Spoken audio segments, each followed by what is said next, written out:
Iba't ibang mga generator, iba't ibang mga laki, iba't ibang mga katangian. Dapat alam po natin bago po kayo bumili ng generator para hindi masayang ang inyong pagbili. Welcome pong muli dito po sa ating vlog, Diskarte Pinoy TV. Mga kadiskarte, kung kayo po ay bibili ng generator, dapat alam po natin ang inverter at non-inverter. Ano po ba ang pagkakaiba ng dalawang ito? Bago po kayo bumili ng generator, alamin po natin ang bawat kasukasuan or katangian ng bawat isa.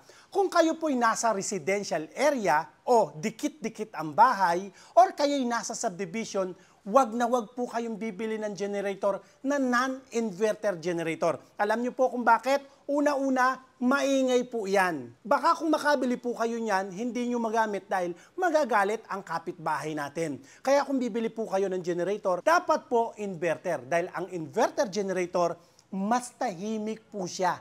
Bukod sa tahimik, mas matipid po siya sa gasolina.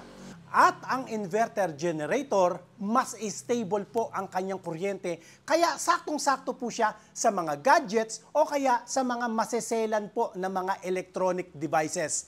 Tulad ng mga laptops, charger, at iba pa po nating mga gamit sa bahay. Pero kung kailangan naman po natin yung malakas na surge ng kuryente, kagaya ng mga gamit natin sa mga construction, mga tools, kailangan naman po natin mga non-inverter. At isang dapat nating i-considera bago kayo bumili ng generator, tingnan nyo muna o computein muna natin ang mga appliances na kailangan po nating paandarin. Baka mamaya masyadong malaki po yung generator na ating mabili, masyado naman tayong kukonsumo sa gasolina o sa diesel.